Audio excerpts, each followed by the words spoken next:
This is the Strategic Hotbox Real with Dr. Brandi Luv Stankovic, remixing your favorite episodes and moments and giving you the tools to achieve greatness. It's time to kick some Today's topic, sex, drugs, and rock and roll.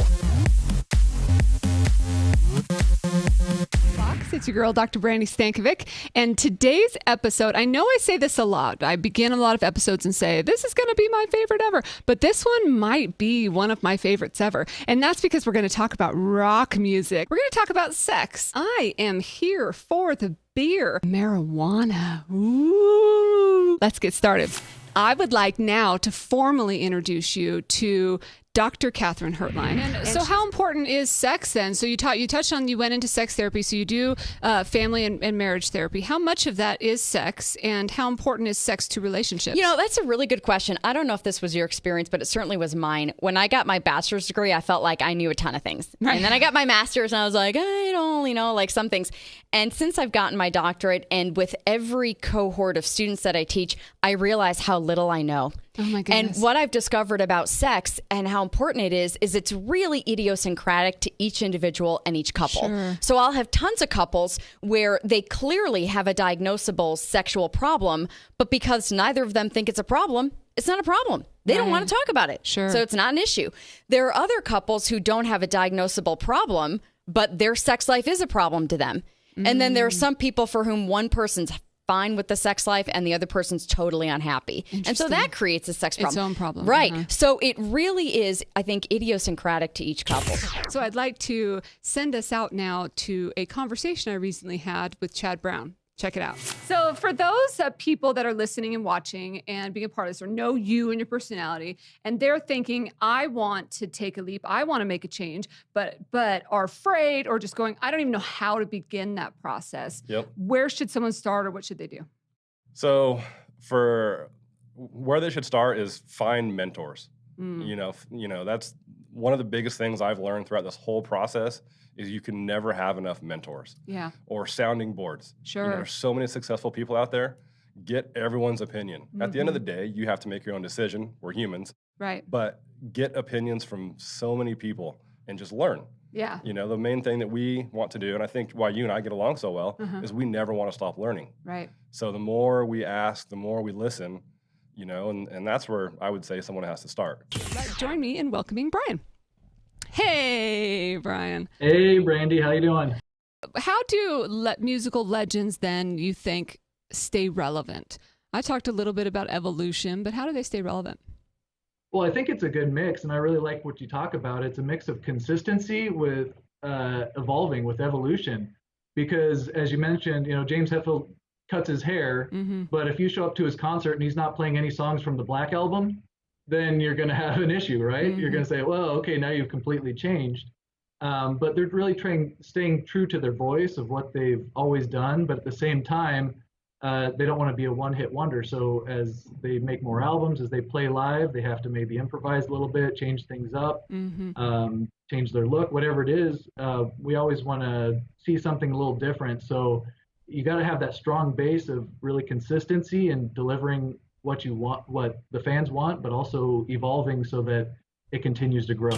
Yeah. We're going to bring in a very special guest named Katrina Skinner, who's going to talk to us a little bit about safe harbor and banking marijuana. And what a relevant topic this is. I feel like this topic is creeping up everywhere because more and more states are looking at this from a regulatory standpoint, but it's also from a consumer behavior. It's less, that stigma is shifting somewhat in regards to, is it recreational? Is it socially accepted? Is it neither? Is it, where it is? So tell us a little bit about your journey and how you ended up to where you are today. It's been a long, strange journey, but it's been, awesome. I've learned a ton of stuff along the way. So I never thought that I would actually be working with marijuana. I liked marijuana when I first tried it when I was much younger, but I never thought, it would become relevant later on. But maybe because I wasn't opposed to it is one of the reasons I was willing to step into this area. And it has been challenged because as long as it remains illegal federally, it has implications with everything you do, including the businesses. And it's one of the most frustrating aspects of being in this business, but also one of the most interesting because it's so full of change.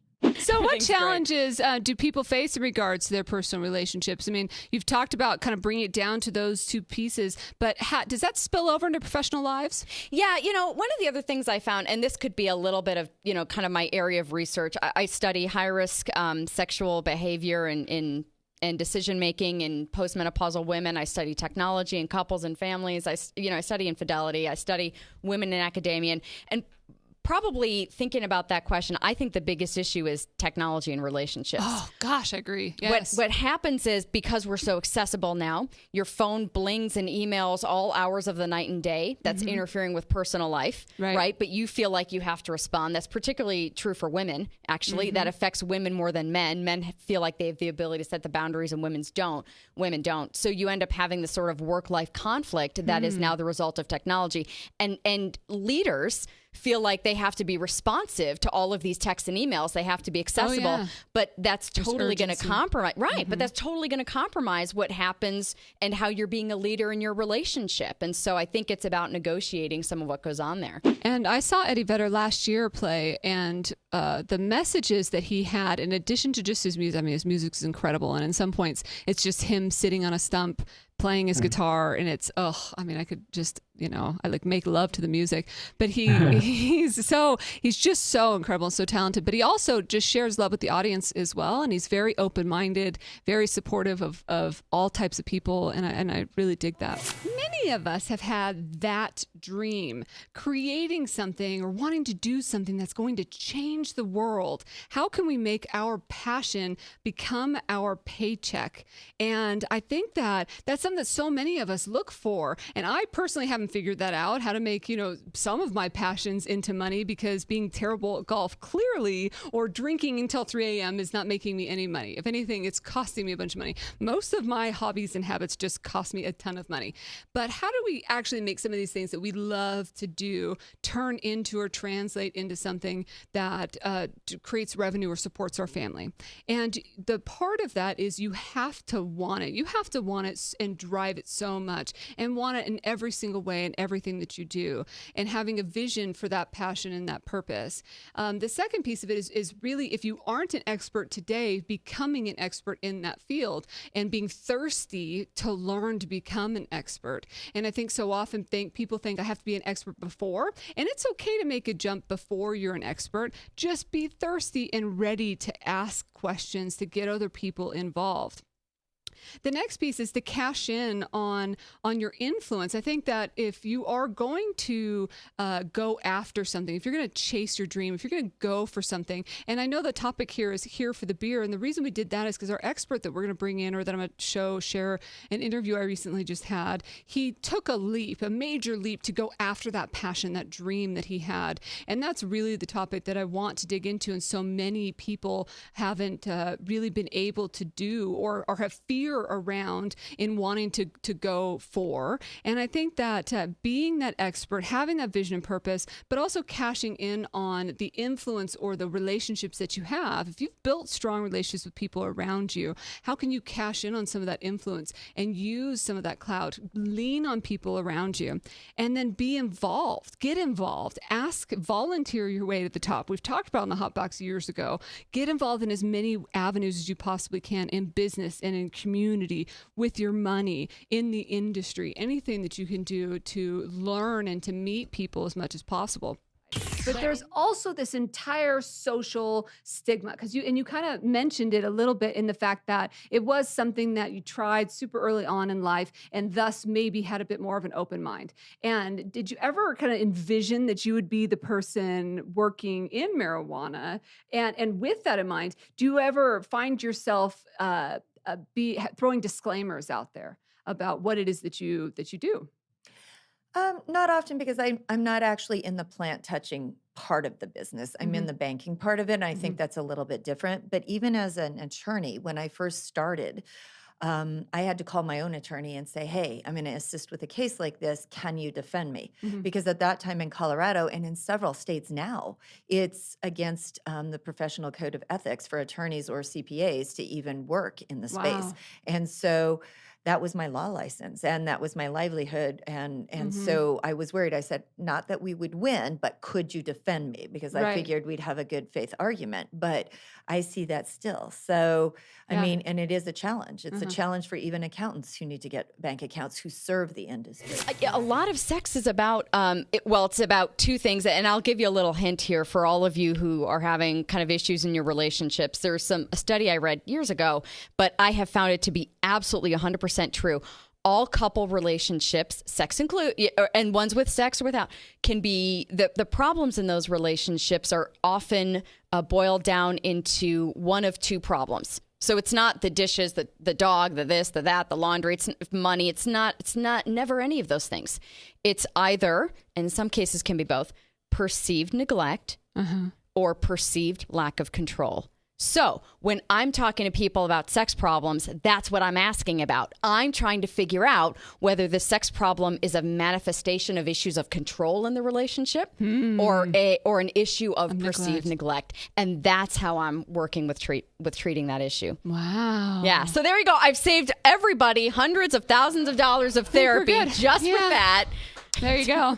Now I've worked myself out of a job. Well, this is going well for me. It's perfect. And how has it, because it's a pretty tight-knit community in Wyoming, and a lot of the product, and I just know this, but tell us a little bit about the product and everything is from Wyoming, right? Correct. Yes. So West Edge again came up with, if you go to soiltospirits.com, it links back to our website because there are some craft distilleries out there buying barreled product, cutting it with their own water and calling it craft.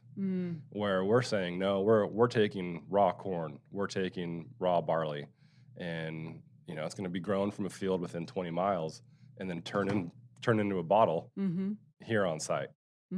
So we have a great relationship with our farmers. We actually have a video shoot Friday morning with one of our farmers who's growing rye for us. Yeah. So rye is kind of a 4-letter word in Wyoming. Right, like meaning a bad word? Bad word because rye and wheat grow, they're both grasses. So if you got a wheat field with rye in it, you can't spray because you're going to kill both crops. Oh, wow. Okay. So finding a farmer to grow rye, it's a pretty big deal. Really? And so West Edge wants to kind of showcase the Macy family and say, hey, look, they took a chance, and their products and their rye is in our rye whiskey. Nice. It's in some of our bourbons with rye. The Macy's also grow barley for us. I mean, they're amazing. Cannabis in general, the cannabis industry is one of the fastest growing industries in the world. And the government, of course, is less fast. And let's just say that 33 states and Guam and Puerto Rico have all legalized use and selling and distribution of marijuana. Now, federally, of course, it's still illegal. And so so much of the money and anybody connected to the industry, anybody doing anything with that industry is considered money laundering. And that's just legit. And technically it is. So if you are doing any business in that industry and you are then accepting deposits or you are accepting any cash that comes from those businesses, it is essentially money laundering. Because if you think about it, especially bands like the Rolling Stones or bands like Metallica that have been around for a number of years, I'm certainly not the same person I was when I went to my first Metallica concert. Thank goodness. And I would imagine you're not the same 14-year-old that was there at Pearl Jam either. So, you think about some of these things, like, of course, they're going to grow up in some ways, and allowing them to be able to create new music with their new experiences is pretty cool, too. Right. And I think they have to continue to bring that emotion into the songs. And like when I saw Eddie Vedder, he was jumping around on stage. I think he took about 10 minutes where he was beating the stage up with the microphone stand. I still remember that. Yeah. I doubt he does that anymore. I doubt he's crowd surfing as much as he used to. Yeah. But he's still bringing that emotion when he sings that song. He's still inspiring. He's still sticking that microphone out into the crowd, and we know we're supposed to sing. But in the end, taking the jump, going after your passion, really heading into something like that, it takes guts. It takes somebody being all in. You have to go for it. You can't dabble in it. You can't just be like, ooh, I'm just going to just pretend for a second. The entrepreneurial world takes somebody just jumping off the cliff. You have to go for it. I remember I was in New Zealand, and it's been years ago now, but we went and we were on these like little wakeboards, and we went river rafting on these wakeboards, and I think it was called riverboarding. And they asked a few times if we knew how to swim. And I should have caught on to the fact that multiple times they go, "Do you know how to swim?" And of course we're like, yeah, of course I know how to swim, right? But then the fact that they asked us so many times, I should have gone, why are they asking me so many times? I know how to swim.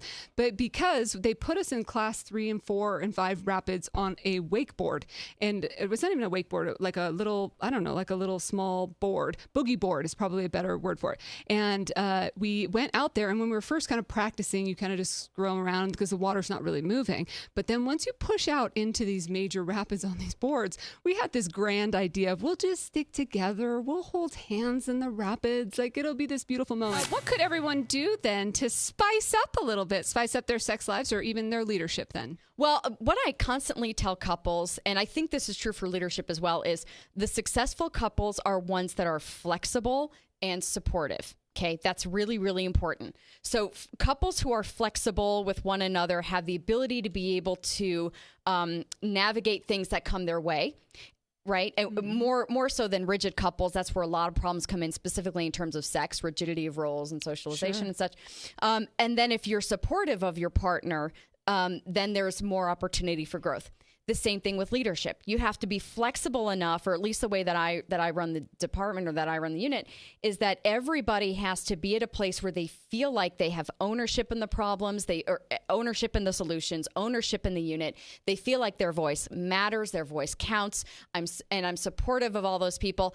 At the same time, you can't be so flexible that it leads to chaos, right? Sure. You have to be able to make sure that flexibility is within meeting a common goal or meeting a common agenda.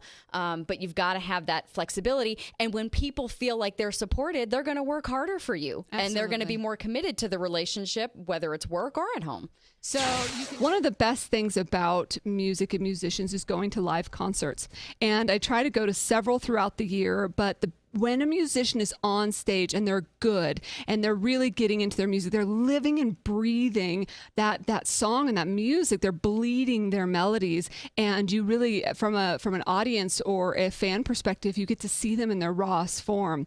And there's so many moments when I've been at a concert with 30,000 of my best friends, and that the musician will be playing a song that's really popular or one of their top hits, and they'll turn the microphone over to the audience, and the audience continues on and singing that song.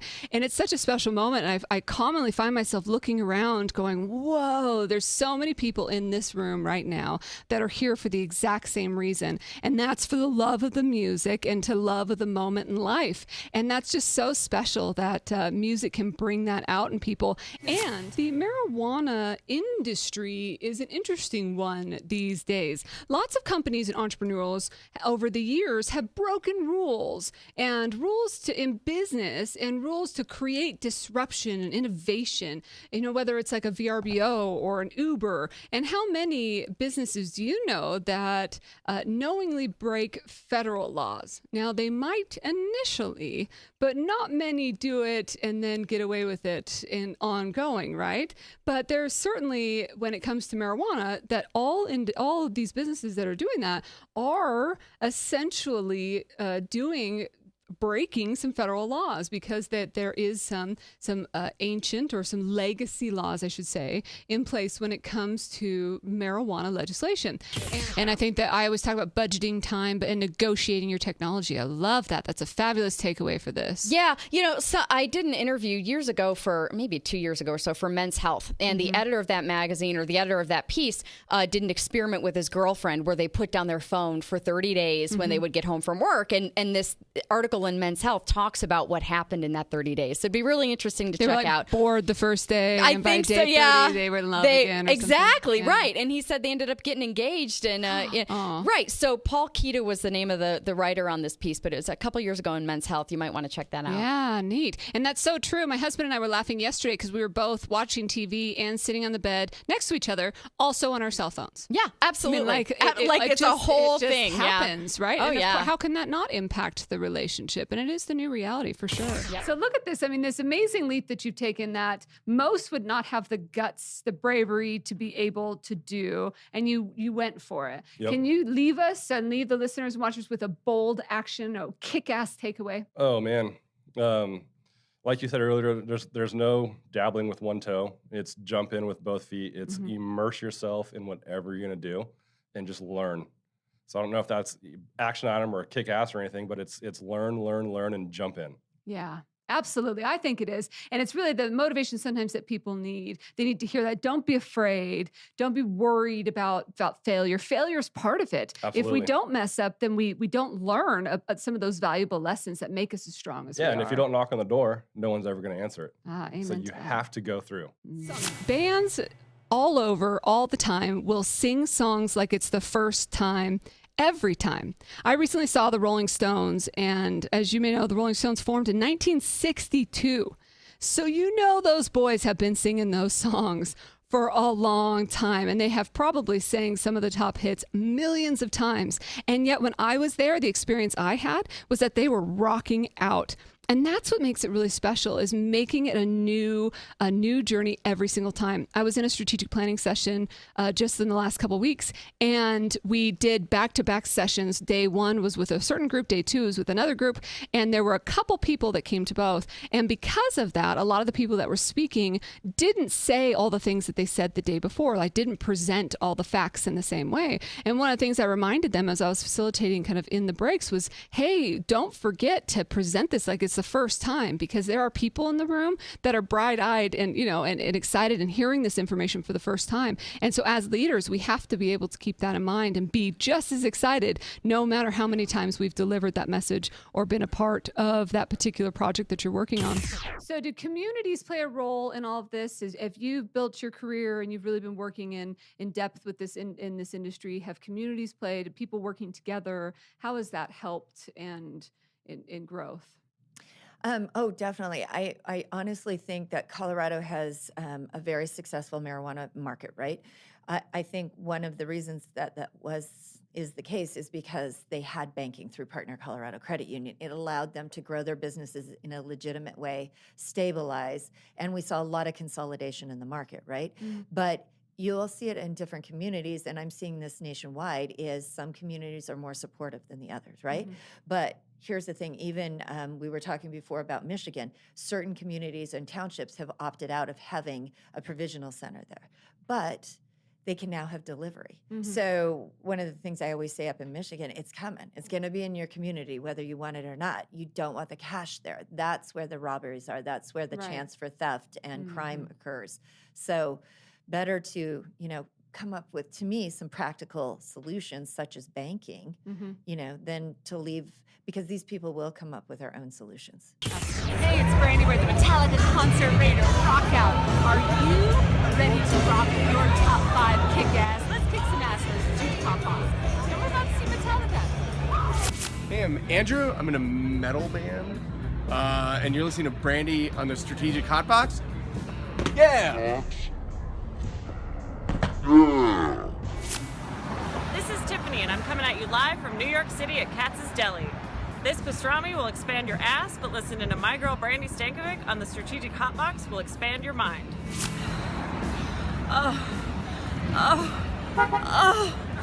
Oh, yes! If you want to have what I just had, then you'll keep listening to my girl Brandi Stankovic on the Strategic Hotbox. This is Tiffany coming at you live from Katz's Deli in New York City. Hey, what up? It's Zach. I just got done rocking out Hotbox style at Billy Idol here at Mandalay Bay in Las Vegas.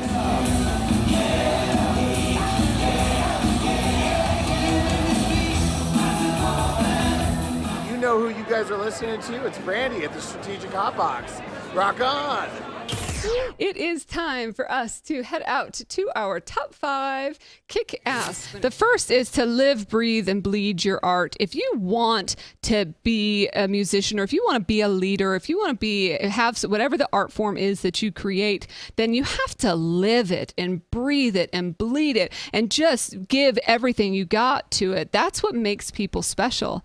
I don't care if it's on the sports field or court, or if it's in, the studio, whether it's here or it's in a musician studio or anything like that, you have got to give it all you got, or the people on the other end of that are going to feel it. Nobody wants to hang out and listen to a half-ass concert, right? Where somebody like Brian says he shows up and somebody goes, I don't really want to be here. Well, that doesn't make anybody that's there that has spent money to be there, feel special. Same is true in leadership. Number 2 is become the expert. I said it at the very beginning. We talked about it in the interview with Chad. You've got to just become the expert. And like he said, you ask people questions. Don't be afraid. Be humble enough to ask the people who are experts. So in order to you then become the expert.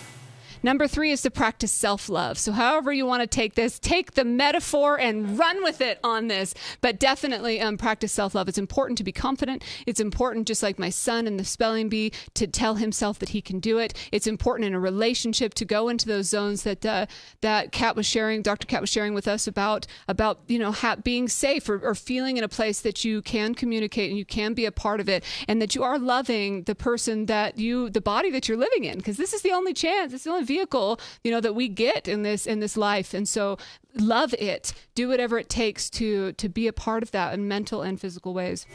Number 4 is serve the underserved. And that's definitely the stance that Katrina has taken in her business, is this isn't safe. And she's creating a safe harbor for organizations and for these business owners to go, to be able to give their dollars into the system. And finally, find cheerleaders, people that are willing to say, yes, yes, yes, go, do, jump, make it happen. Be the person that's out there growing and jumping and going after the passion things that you want to do. If you don't have somebody rooting you on, you may lose that momentum along the way. Or if there's another topic that you'd like us to tackle here at the Strategic Hotbox, let us know. You can hit us up on Twitter at Brandi Luv, BrandiLuv, or Instagram at Strategic Hotbox or at Brandi Luv. And you can also email podcast@strategichotbox.com. And if you want any ongoing access, whether it's to find some leadership tools, maybe some really cool merchandise that we've had a lot of our Rockstar friends and Hotbox pioneers share some love with wearing some of the merchandise and the shirts and things, then head out to thestrategichotbox.com and you can find all of that there. Until I see you again, get out there, find your voice, embrace your voice, embrace your groupies, and kick some ass.